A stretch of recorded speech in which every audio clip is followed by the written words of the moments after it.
Dear human, dear soul, I welcome you to my podcast series, Conversations with the Universe.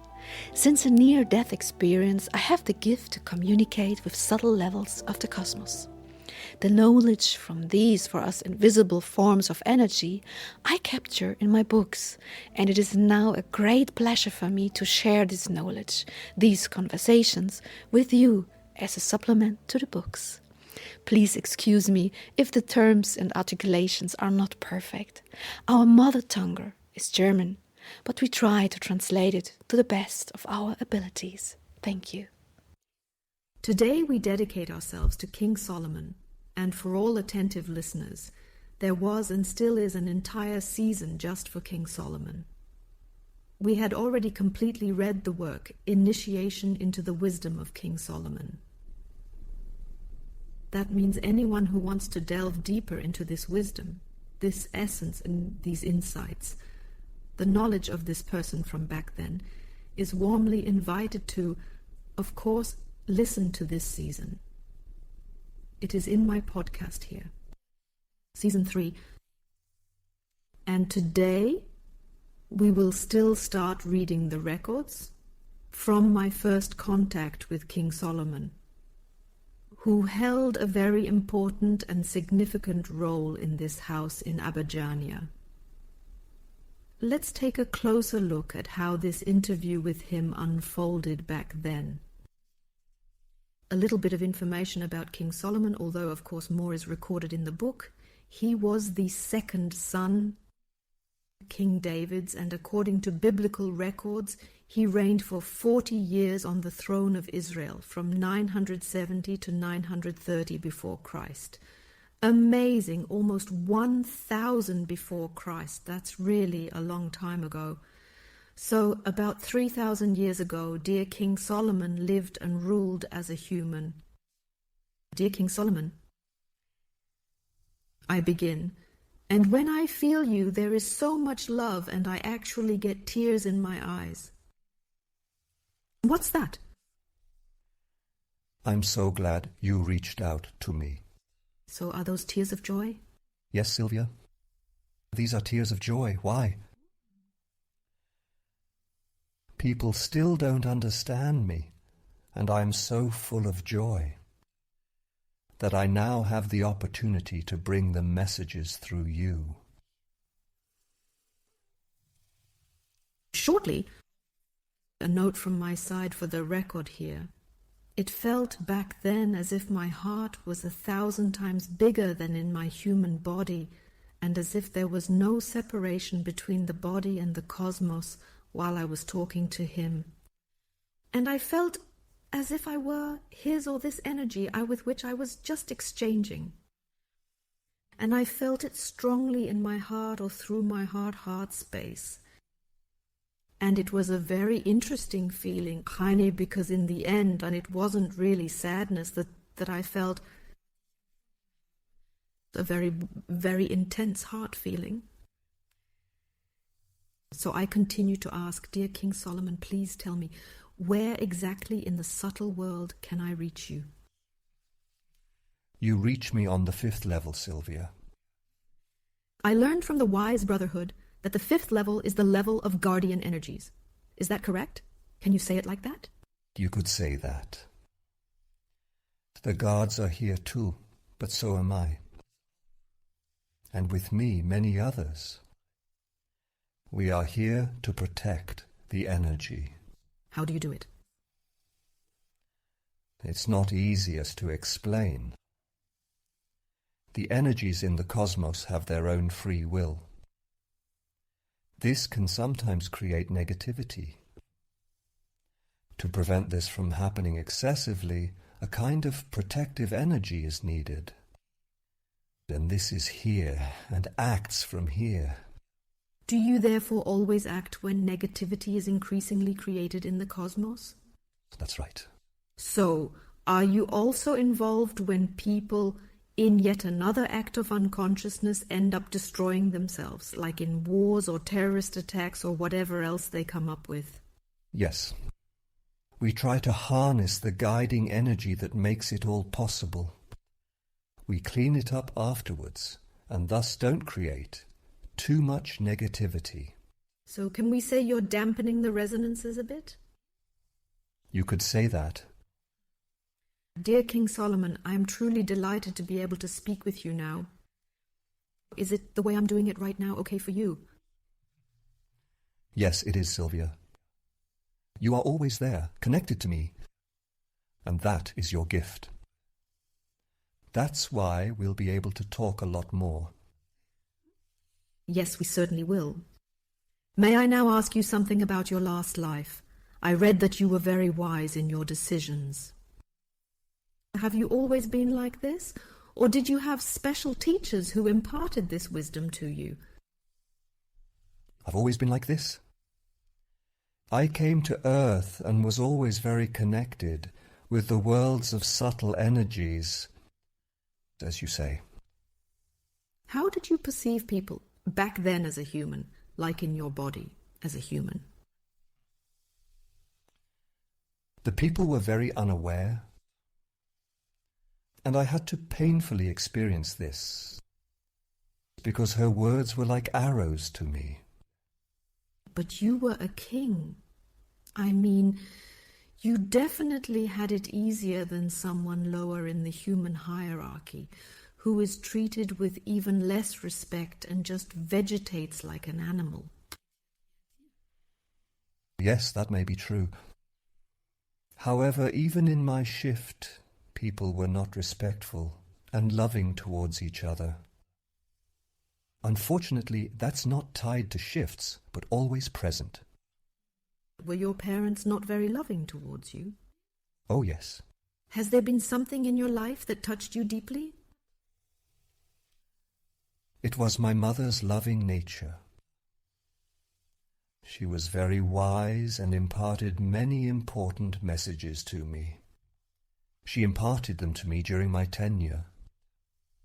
That was really important, because otherwise I would have been lost with my sensitivity. I understand that. Did you also have a special perception and of subtle energies? No. My feeling was my perception. So you always let yourself be guided by this feeling? That's right. Were you always able to use it or not? Life is a constant ebb and flow of conflicts. That's how it is. I have sometimes had more conflicts, less often. It is said that you acted very wisely in a dispute between the two women. Yes, I know. People like this story. Is there anything else you particularly like to look back on? But yes, very much. I was generally very satisfied with how I was able to fully live out my strength. That was great. Did you have a wife and kids? Oh, yes. That was also very nice. I would have liked to have more children, but it was not possible for her. And what made you the saddest in your life? The cruelty of people towards each other. Got it. Then let's continue with your story. Would you like to tell me about your transition? Yes. What happened when you left in your body? The power that I am is in the process of leaving the body and transforming into another form. And this is how it happened. I perceived people as bodies, but also as energy due to my feelings. I perceived them. When I left the body, I was only in the world of feelings and devotion. This allowed me to suddenly see the energies very clearly. The energies were different, colourful, sometimes cold, sometimes warm, peaceful. Did you feel some colourful? That's a funny question, Sylvia, but yes, I saw and felt it that way. How did you perceive the human bodies in that state? Outside of your body, I mean, how did you see the human bodies? It was just energy that I perceived. I couldn't perceive the shapes of their human bodies. In what kind of environment, if you can put it that way, did you perceive these human energies? I mean, the energies that were in human bodies? It was a bit darker around them than the energies themselves. It was like a sea of mud, where the energies were. The mud was always equally thick. Were you scared? No. The energy within knows no fear. It's the ego that's afraid, yes? I know. What happened next? Then I felt drawn into a different perception. I wanted to feel the purity I once felt. So I moved away from that state and began the journey to the 5th level. What did that path look like? Did it go quickly? Did it go slowly? How was it? It went relatively slowly. I wanted to visit and understand each level.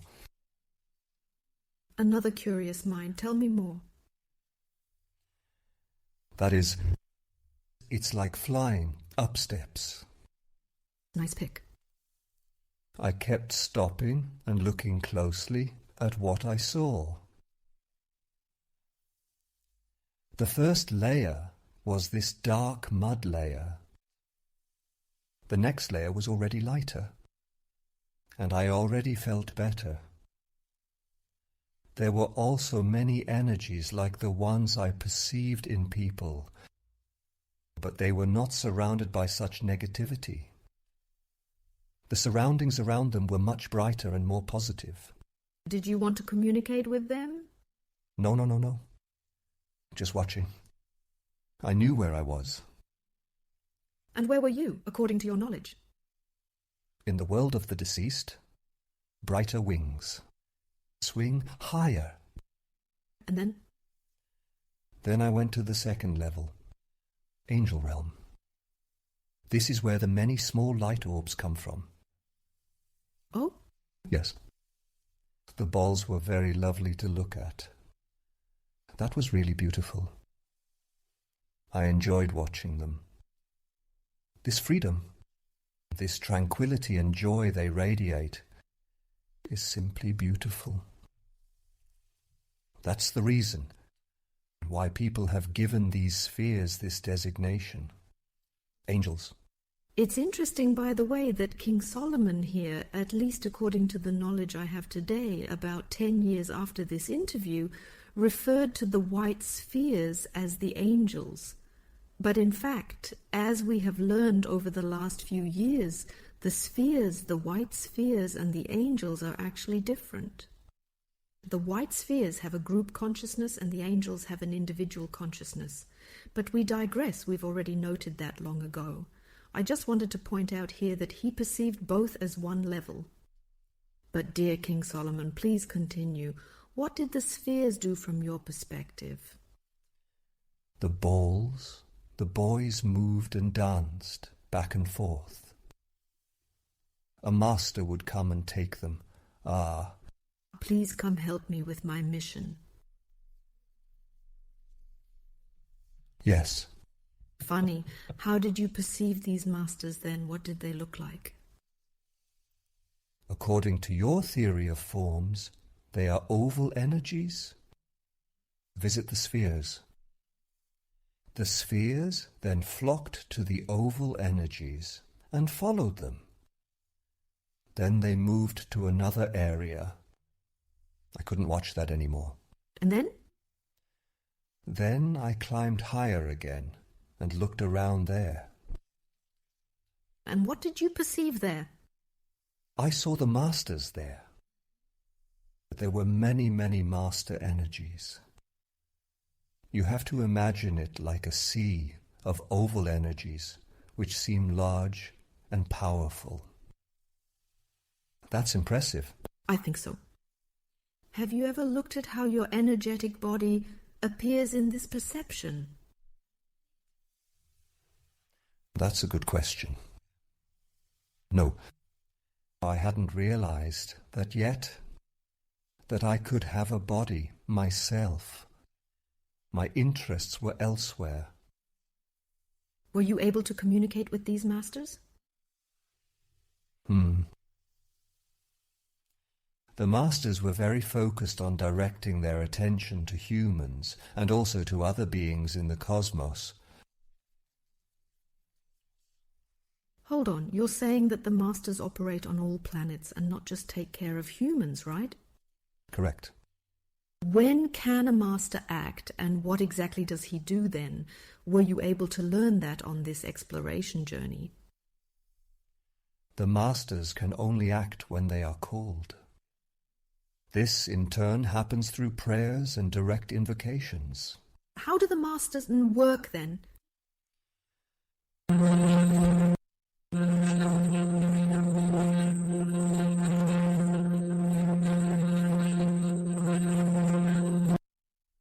And only then do they react. Depending on how the calling energy is structured, is it pure? If it's clean, it's faster, feasible. If it is contaminated, it needs helpers. And now the white spheres come into play. Exactly. That means when a master wants to implement something after being called, he gets these white spheres to clear the energy that calls by his side. Yes, exactly. He directs the balls to the areas that need to be cleaned in these people. Only then can he react. The contamination determines the degree of the cosmic force's effect. And when the wish or request is fulfilled, the energy of the masters returns to their focus, right? Correct. Just to clarify from my understanding. And all the people who might also like to think spatially, the energies of the masters remain fundamentally in their state, in their frequency, that is, in their level, but they move their consciousness, their attention, right? That is correct. Masters need a specific kind of energy to enter bodies. That is rarely the case. Therefore, they remain in their plane. But their concentration and awareness guide them to your plane. And what about the white spheres? They really are moving towards Earth, aren't they? Yes, that's right. The light spheres can always reach the Earth, but they don't always have an immediate effect. That's another matter entirely. People are surrounded by this layer of mud, and the angels, as you call them, or the white spheres, and the white spheres, Sylvia, need more time to penetrate this layer. That's why it's easier to work in a place like Abajania than in others, since the mud layer is no longer there. Yes? Makes sense. How did things go for you after that? As you can imagine, I wanted to keep watching. And that's what I did. So I ventured into the next level, the fourth. This is the level that also houses masters. But they are different entities. Here, the even higher energies of these masters work in special functions, with special qualities. What did you perceive there? There, I sensed the energy of Dominatio, how he influences the human world with his energy. Interesting. And I observed that very attentively. The people were near him. However, he was in this plane like a thread into another plane. I hope this image means something to you. It's hard to describe with words. Yes, I'm actually getting an image right now, and I'll try to capture it here. And indeed, it is a picture of how Dominatio has directed all his attention to the people, and the people are looking up to him. He is swinging high, like he's swinging above them, yet very connected with them. And people seek him, and he seeks them throughout the whole, and especially through different levels. through. That's why the description with this thread, because it's supposed to represent this connection between the levels. It's actually hard to describe. Even I find it difficult to grasp right now, but I hope we managed to make it clear somehow. Dear King Solomon, but you transitioned on the human timeline much earlier than Dominatio. How do you explain that? That's right. But Dominatio was already in this power during my transition, even though he reincarnated a few times. I perceived him in his power, independent of his incarnations, and how you experience his work today. And when you observed him, was he in an incarnated state? Yes. So you perceived his high consciousness. His energy, however, was in an organism. Exactly right. It's tricky. And how did it continue? I kept watching him. But then I ascended further, to another level. And this is the realm from which I now speak to you. It's the realm of stable energies. Stayed there. It didn't go higher for me. That was the last level I could perceive. I think I remember Tico Javier emphasizing that you are now also part of the White Brotherhood. Isn't that more on the 6th level, though? I know I really need to clarify for all the listeners. Please don't get confused. As I said, the questions here are from the level of knowledge on my part. We have explained all this in much more detail over the course of many, many other episodes. That's right. What you feel is completely right, Sylvia. Trust your perception. The wise brotherhood operates through multiple levels, do you understand? This starts at the 4th level. Therefore, Chico's perception is correct. But I'm not with them all the time. Instead, I influence the subject matter from this level, which is addressed from here. How do you perceive the wise brotherhood? Do you mean wise as in wisdom, not white? I can only do that partly. But to stick with colours, I perceive the White Brotherhood as very white and vast. How did you feel there? How did you feel when you arrived at the 5th level? That was very nice. I was surrounded by energies that wanted to help. That's like being welcomed into a family. That has the same intention as you. But don't all the energies of the higher vibrating levels want to help? All the angels, all the masters, the brotherhood, and who knows who else? That's right, Sylvia.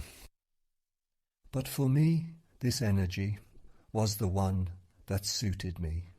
A certain form of the impulse to help, and from there you now act and no longer want to incarnate. No, I don't need that. I can operate from here.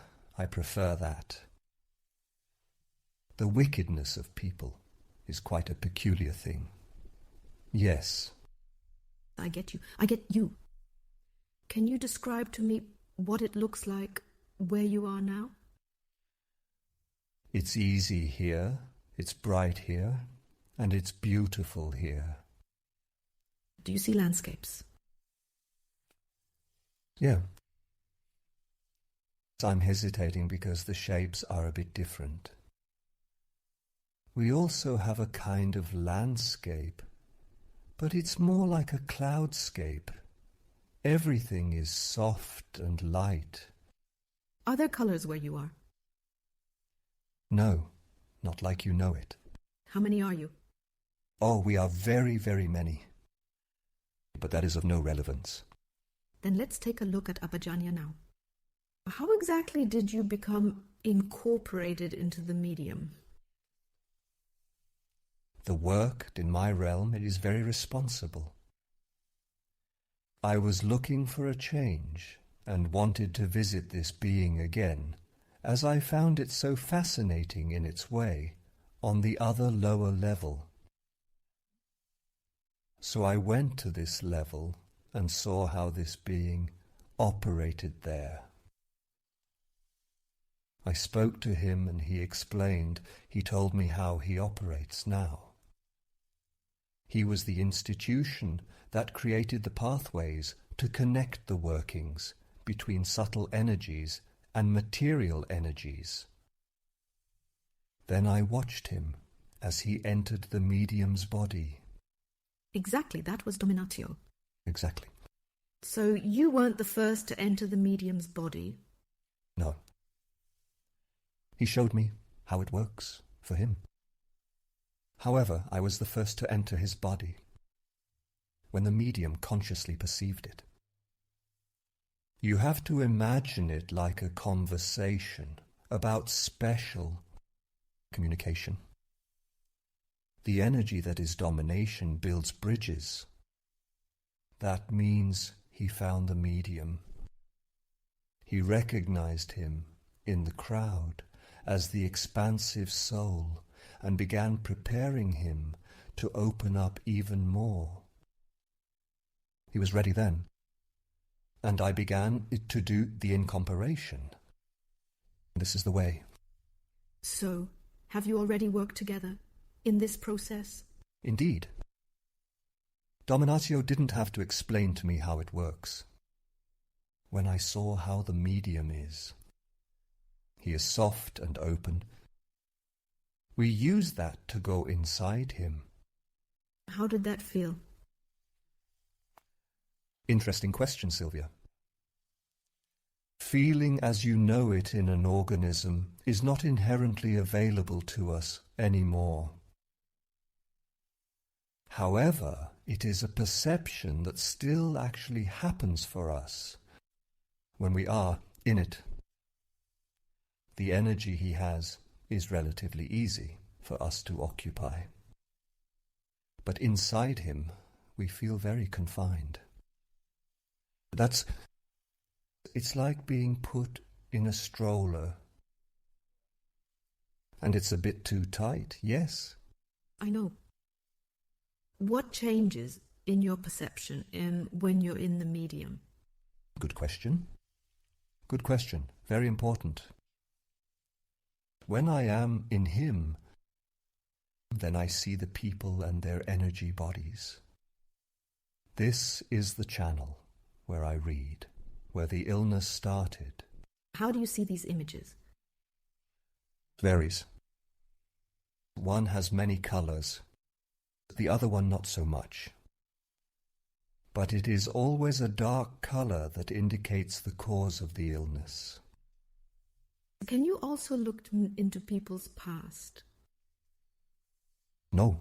What about the future? Yes. The future is just the possibility of the moment in which I see people right now. Yes. I understand that. Yes. And do you also perform surgeries on site? Yes. But I prefer doing the invisible surgeries. The principle is always the same. The energy is purified and then reintroduced into the body.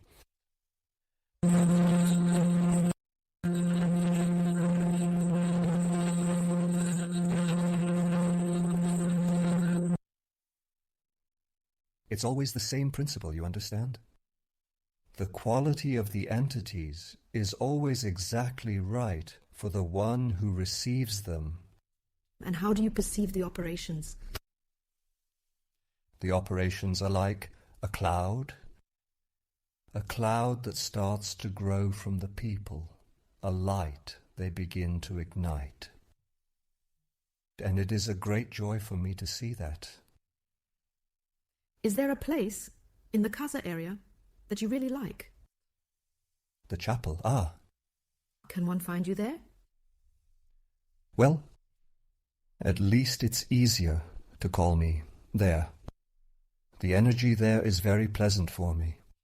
The chapel. Can one find you there? None. At least it's easier to call me there. The energy there is very pleasant for me. There is a triangle for praying on the back wall of the operating room. And they dedicated this triangle to you. Isn't it better to call you there? This triangle is fine. However, the triangle in the chapel is even more powerful. Please inform the people to leave their prayers there. Great. What else would you like to tell me? I want to leave behind. People still need to learn that love is the key to bliss. In the bliss they try to find through all their external efforts.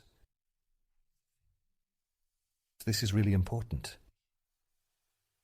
I still don't understand why people live their lives this way and end up dying without love.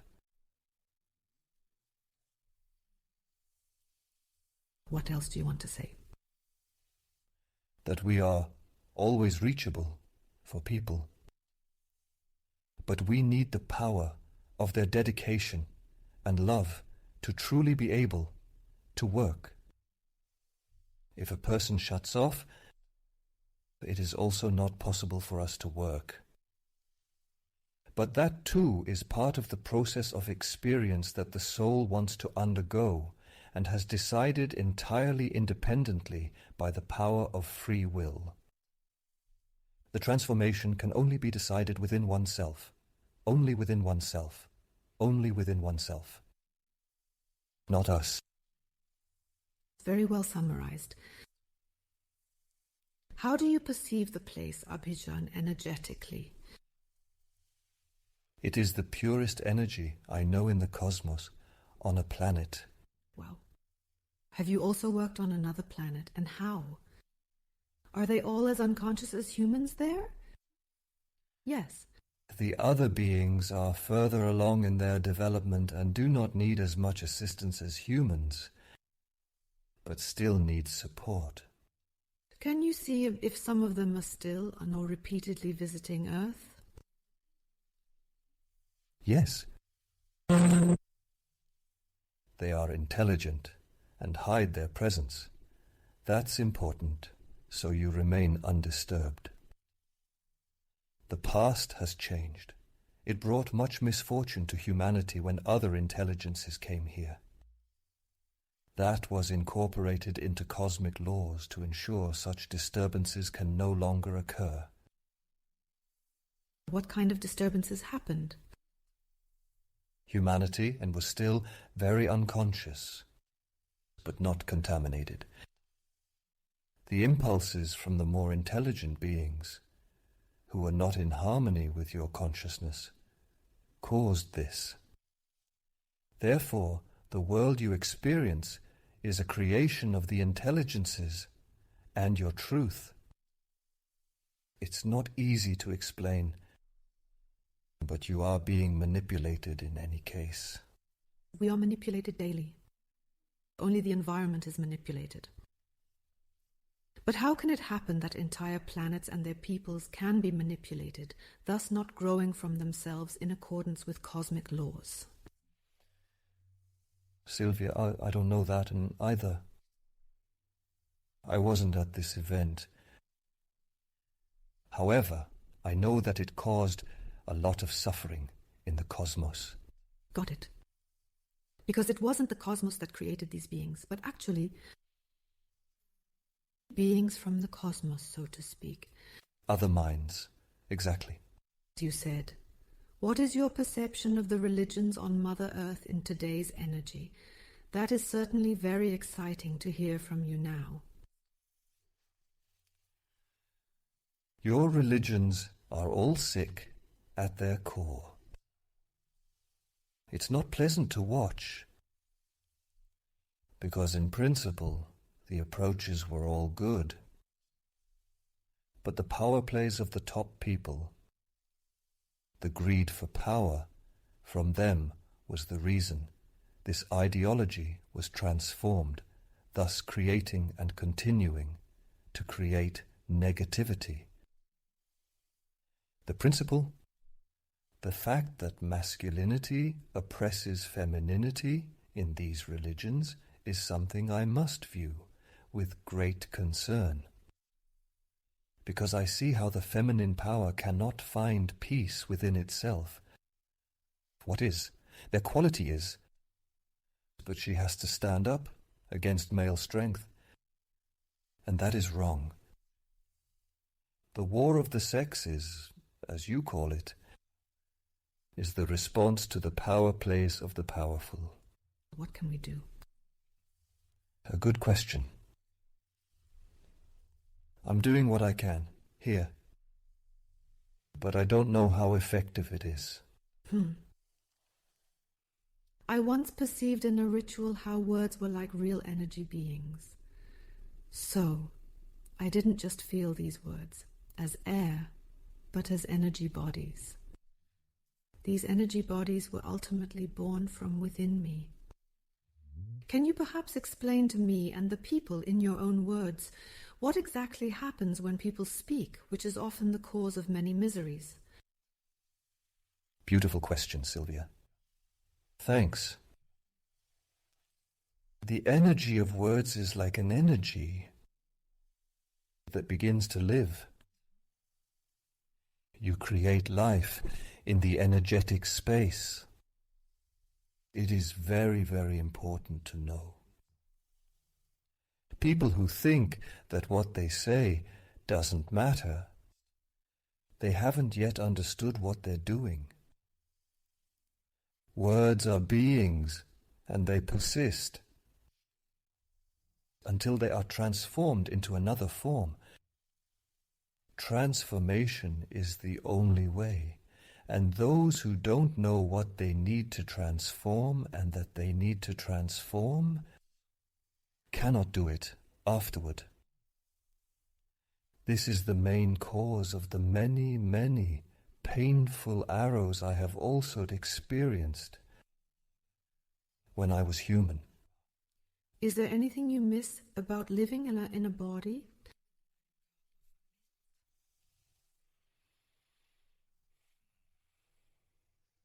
Maybe the exhilarating moments when I was with my beloved. It's really, really nice to experience this kind of perception. But I don't particularly want to look there, because it's so beautiful here, Sylvia. Is there anything else you would like to share with the people traveling to Abadjania? I'd love to. People come here to heal. But many forget what healing means. Healing is the balancing of the energies you have created.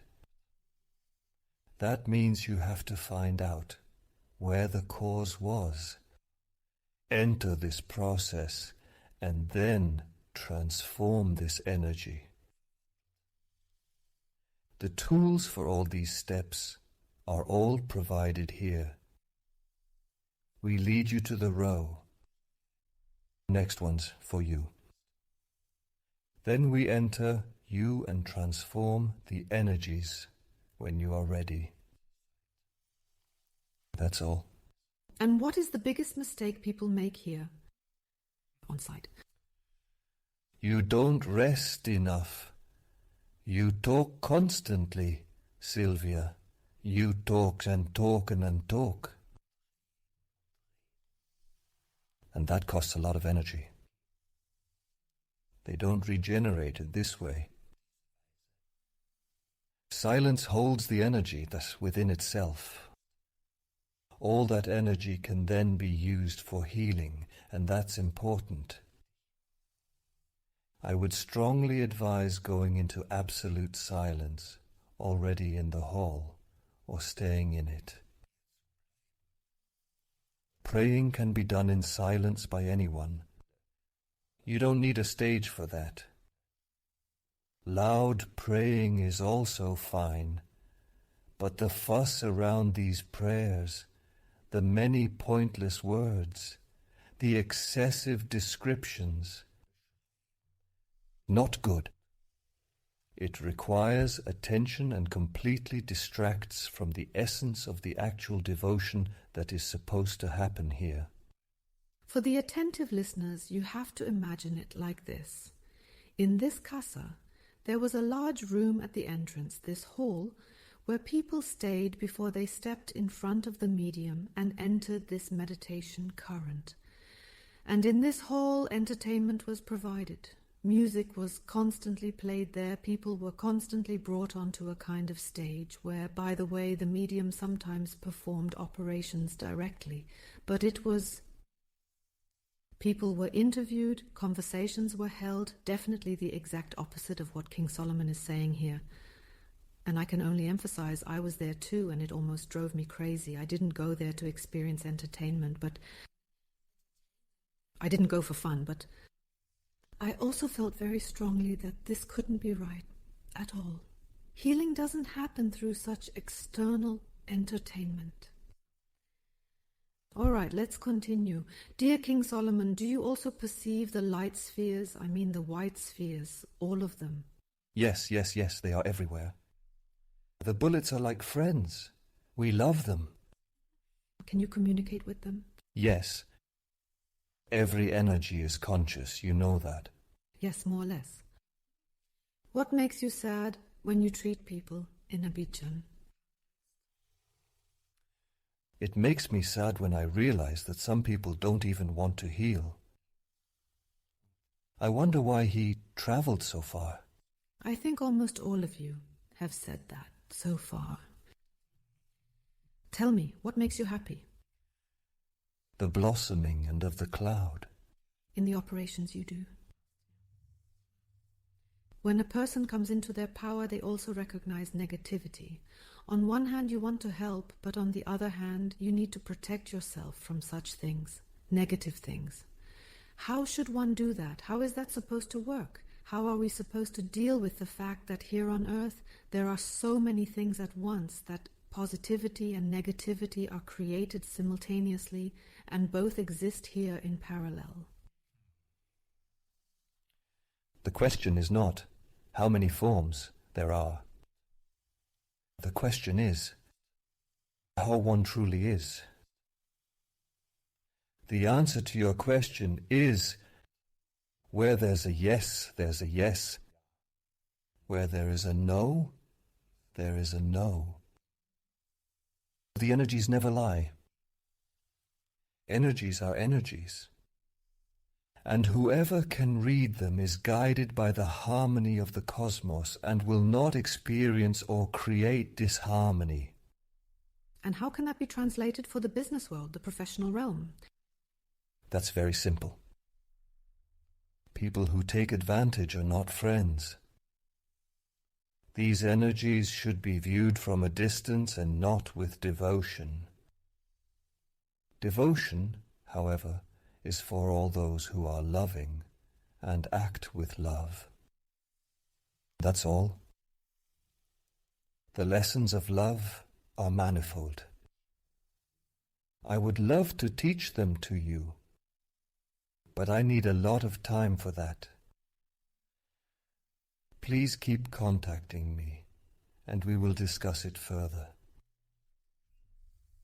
Spoiler? Season 3. Initiation into the wisdom of King Solomon. Could you perhaps give me a lesson today? The first lesson of love is the lesson of trust. Love is like a force that needs trust. Love cannot exist without trust. That is essential. So that means when you tell people, please trust more, it also means please love more. Indeed. But what about the people who have experienced a lot of betrayal, for example, because of the trust they had before? Another kind of love. I am talking about the love that is in everything. The power of being is love. This love is only possible where there is trust. And I mean there the trust in life. And what do we say to those who have experienced betrayal among themselves? The people who were betrayed, what will find their strength again in the love. I mean, the love of being. But many, dear King Solomon, seek love only among people. Correct. But love is much, much more diverse than just the love for one person. That's a completely different matter, and usually just an attraction, not love as I mean it. Love between people is rarely as powerful as the true love of the cosmos. I call it love. Love between people is mostly shaped by the ego.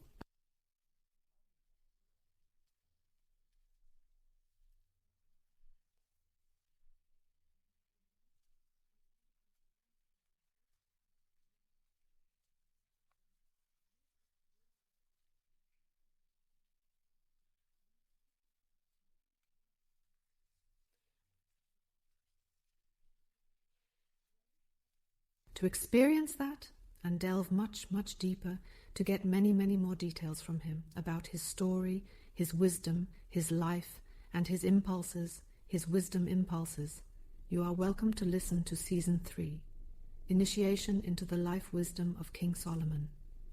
In any case, I thank you today, King Solomon, for these many great, very wise messages, and I am glad we met. Thank you, love. Thank you, Sylvia. Love.